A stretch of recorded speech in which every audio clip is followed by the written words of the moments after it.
She's openly calling for a ban on lawmakers legislating according to their faith. That means if your beliefs are guided by the Bible, if your conscience says life begins at conception, or if you think marriage is sacred, she believes you shouldn't even have a seat in government. Let that sink in. Before we dive into this, make sure you hit that like button, subscribe, and drop a comment with Save America so we can keep exposing what the left is really doing to this country. Every share, every comment helps fight back against their agenda. Thank you. President Shafiq, I wanted to get a clarification earlier. One of my colleagues asked you, have you seen anti-Muslim protests on campus? I have seen, we have had pro-Israeli demonstrations on campus. No. But just not a protest that was not, against Muslims. No, I have you not seen one against Arabs? No, I have not. Have you seen one against Palestinians? No, I have not. Have you seen one against Jewish people? Have you seen a protest saying we are against Jewish people? No, I have seen. Okay, thank you for that clarification. There has been a rise in targeting and harassment against anti-war protesters because it's been pro-war and anti-war protesters is what it seems like, correct? Correct. There has been. Okay, thank you. Activists on campus, including Jewish students, Black and Brown, Arab and Muslim students.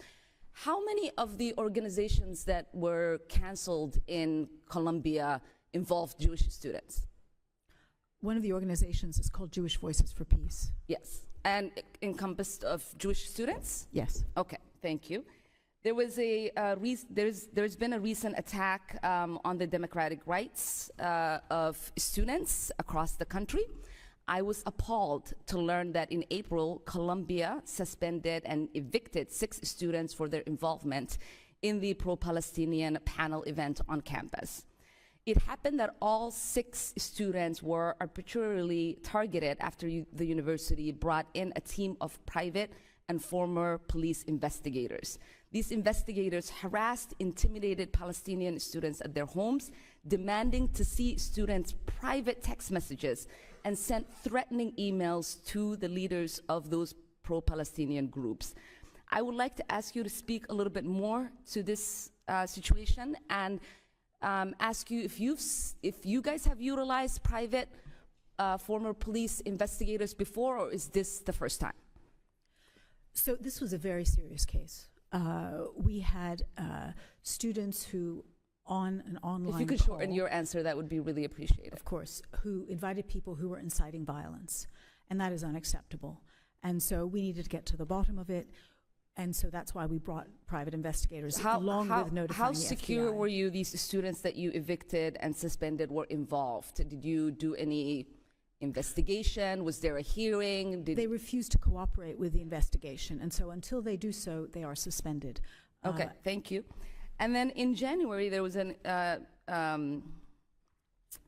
incident involving students that were protesting that were attacked with a toxic chemical substance, leaving many hospitalized. A lot of them did not receive support from the school administrators. Can you speak to what is happening with the investigation, if you all are cooperating, and why weren't the students provided any support after they've experienced that attack? So this is still with the police, and as far as we know, we think it was an odorous substance, and we did reach out to all of those students who said they were affected. Many of them didn't want support. We also it took you guys more than 4 days to reach out to students. No, I don't believe that's correct. Okay, will you actually. respond, give me a written response with the fact that you all responded right away to those students? Yes, I would be happy to do that. All right, appreciate that. And it looks like there's been a lot of doxing and harassment that has taken place. What protections are a student being provided? We created a doxing resources group to support students. There were many students who were affected by this. Muslim students, Jewish students, and completely, other students. That group has, we had 90 students reach out to that group to get support in terms of both technical support, legal support, privacy scrubbing, and so on. And before I run out of time, I wanted to ask what do your rules say about professors that harass students online, like Professor Shai Davidar has done, and professors who directly attack you as the president as a coward and a liar?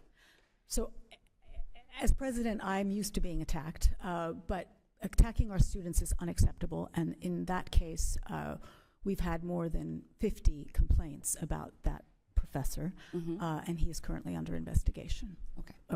Under our Constitution, we are prohibited from establishing religion, yes? Absolutely. Okay. That's what the establishment So says. if you have members of Congress that are legislating laws in accordance with their faith in regards to abortion or LGBTQ or women or any of those things, that should be prohibited within our Constitution. You are not allowed to impose, through the government, your religious beliefs on others. That is not what religious freedom is about. That's not what our country rests on. Yeah. For many of us, religious freedom is extremely important. It is life and death in this country. Yes. Many of us fled our countries to come to the United States because that is the one thing that distinguishes us from many countries. But it's also important that we have asset and loan servicing. When responding to questions about these conflicts, you have failed to adequately convince Congress and the American people that these conflicts do not interfere with the billions of taxpayer dollars flowing from education to corporate interests. Today, I would like to better understand your decisions for selecting aides and ensuring that their conflicts do not harm taxpayers. Last May, 4 of my colleagues on this committee sent your general counsel a request for information about conflict of interest surrounding your $2 billion next-gen loan servicing solicitation. Given that this solicitation is given, I would like some information about the team that's leading it. Does Dr. A. Wade Johnson, is he the one that's spearheading this solicitation? Dr. Johnson is head of the Next Gen Initiative. All right. According to New York Times investigation, Dr. Johnson was the founder and chief executive of a private student loan company, Reunion Student Loan Financing Corporation, before assuming his official role with the department. Is that correct? That probably is correct. Yes, it is. Let me just interject. And I would like to continue. And I would like to make clear that we'll all give of you the some individuals, time. I will get to it. Thank you so much.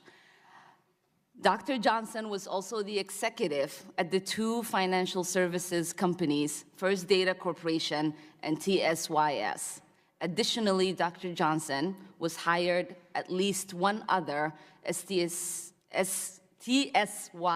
veteran, Mr. Patrick Fox. Have any of Dr. Johnson's previous employers bid on elements of next-gen solicitation? Congresswoman, all of my staff, all of my team at the Department of Education and Federal Student Aid has gone through their ethics process, has taken and takes their ethics obligations very seriously. We don't have conflicts, and we will not be conflicted. We have continued to have a robust screening process, and can stand and be very resolute about that.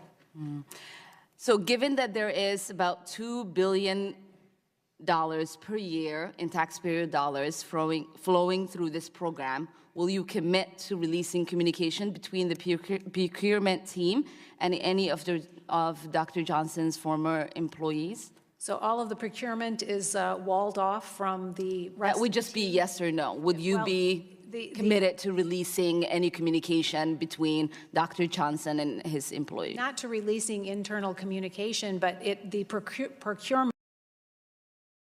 Now let's break this down. Omar starts by saying America is prohibited from establishing religion. Fine, that's the First Amendment. Nobody's arguing for a Church of America. But then, in the same breath, she twists that idea into something dangerous. She claims members of Congress should be prohibited from letting their faith guide how they vote on issues like abortion or gender policy. In other words, if your moral compass comes from Christianity, she thinks you're unfit to serve. That's not religious freedom. That's religious discrimination. She wraps her argument in talk about secular government, pretending neutrality, but what she really means is a government hostile to Christianity.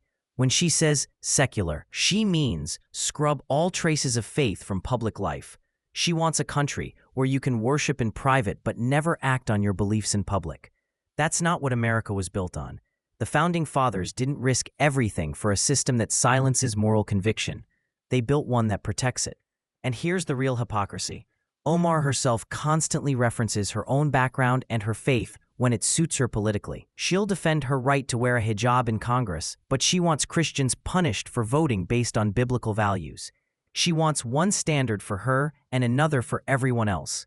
That's the problem with this brand of leftist politics. It's not about equality, it's about control.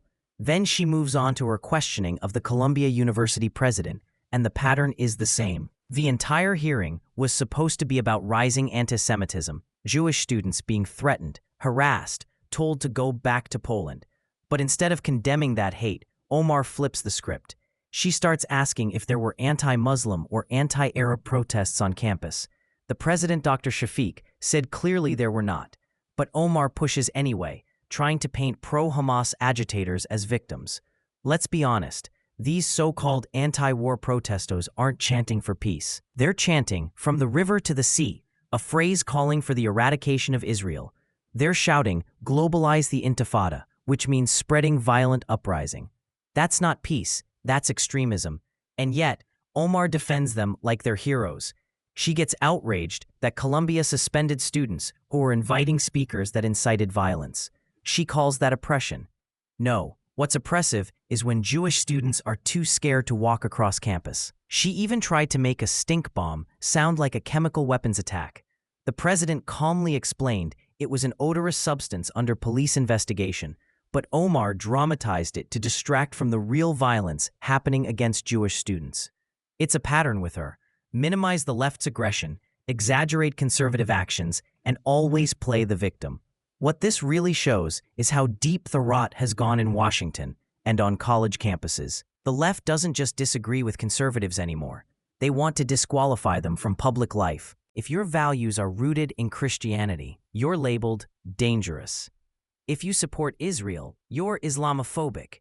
If you stand for law and order, you're authoritarian. It's upside down. This is exactly why elections matter so much. Because if people like Omar and her allies in the squad keep gaining ground, it won't stop at silencing Christians in Congress.